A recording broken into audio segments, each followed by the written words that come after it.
नमस्कार। प्रस्तुत है आज का चिंतन। कम आयु के बच्चे ज्ञान स्तर, अनुभव और विकास क्रम के कारण बड़ों की तुलना में पिछड़ी स्थिति के होते हैं। उन्हें उपयुक्त अनुपयुक्त का ज्ञान कम होता है। इसलिए यह कार्य भी लालन पालन की व्यवस्था जुटाते हुए अभिभावकों को ही करना पड़ता है कि वे जहां आवश्यक सुविधा सामग्री प्राप्त करें, वहां हानिकारक प्रसंगों से भी बचे रहें। जब बालक रेंगने चलने लगता है तो कुछ भी पकड़कर खाने निगलने लगता है, न रोका जाए तो वे आग भी पकड़ सकते हैं और चींटे झींगुर कील कांटा भी निगल सकते हैं। अस्तु जहां अभिभावकों द्वारा उन्हें रेंगने चलने की छूट देनी पड़ती है, वहां यह भी ध्यान रखना पड़ता है कि कुछ अनुपयुक्त तो नहीं किया जा रहा है। यह रोकथाम ही सब कुछ नहीं होती, वरन उनकी हलचलों को सीमाबद्ध करने के लिए खिलौनों का पिटारा भी लाकर रखना होता है, ताकि वे उसमें उलझे रहें, प्रसन्न भी रहें और कुछ नया सीखने का प्रयत्न भी करें। बच्चा जब स्कूल जाने लगे और एक दो कक्षा पास कर ले, तभी से उसमें एक नई भूख ज्ञान पिपासा की जागती है। उपलब्ध साधनों और परिस्थितियों से जो जाना जा सकता है, उससे अधिक जानने की उसकी सहज उत्कंठा रहती है। इसे पूरा करने के लिए पुस्तकों के अतिरिक्त और कोई मार्ग नहीं। अब मुद्रण युग में बालकों की सामान्य आवश्यकताओं में ही भोजन, वस्त्र, खेल, मनोरंजन की तरह एक नया अध्याय स्कूली पुस्तकों को आगे चलकर अन्य ज्ञानवर्धक पुस्तकें उपलब्ध कराने का जुड़ गया है। आमतौर से बच्चे कुछ ऐसा पढ़ना चाहते हैं जो ज्ञानवर्धक भी हो और मनोरंजन भी करे। अभिभावकों को अपने बालकों की ऐसी आवश्यकता को भी अनुभव करना चाहिए और उसे जुटाने के लिए प्रयत्नशील रहना चाहिए।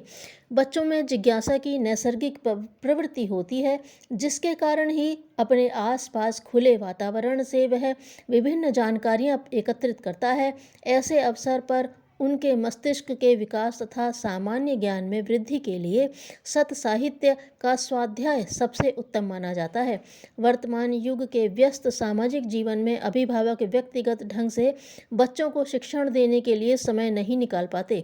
ऐसी स्थिति में स्वाध्याय ही एक ऐसा माध्यम है जो उन्हें देश विदेश की घटनाओं तथा ज्ञान विज्ञान की जानकारियों से अवगत कराता है। बच्चों के स्वाध्याय के लिए साहित्य का चयन भी करना आवश्यक है। विकृत भोजन की तरह ही विकृत साहित्य भी उद्देश्य पूरा नहीं कर पाता। उसके पढ़ने से उस जैसे दूषित विचार तथा विकृत भावनाएं व घटनाएं बच्चों के मस्तिष्क में घुमड़ती रहती हैं, जो उनके मानसिक विकास को कुंठित एवं दिशाहीन ही नहीं, विकृत भी बना देती हैं।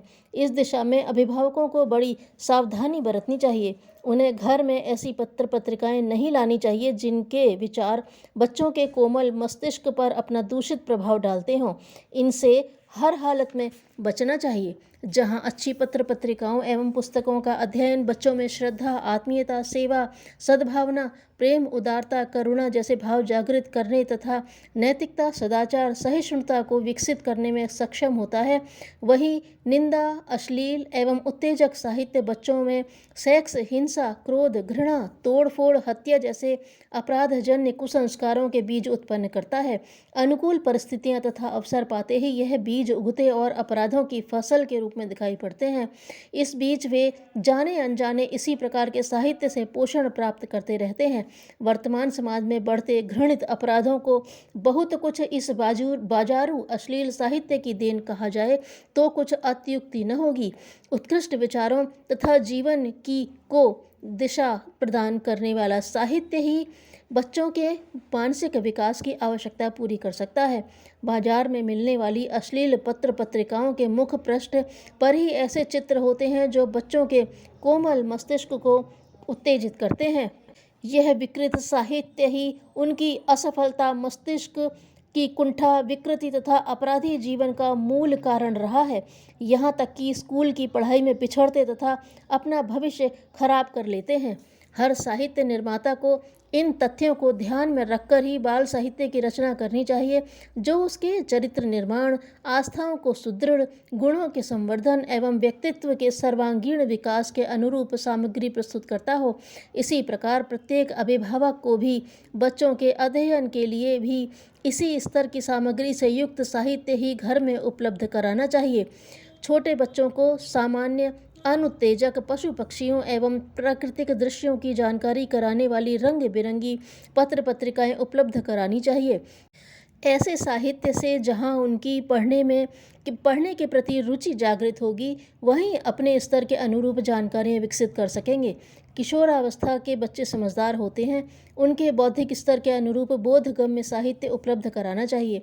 साहस, वीरता, धैर्य, जागरूकता, समाज व संस्कृति के प्रति निष्ठा को विकसित करने में सक्षम कहानियाँ, ज्ञान विज्ञान की उपलब्धियों, चिंतन एवं जिज्ञासा को प्रखर बनाने वाले विचारपूर्ण निबंध, देश विदेश के जीवन के सचित्र वर्णन, विभिन्न स्थानों की सांस्कृतिक परंपराओं के परिचय से संबंधित साहित्य उनकी मानसिक परिपक्वता विकसित करता है।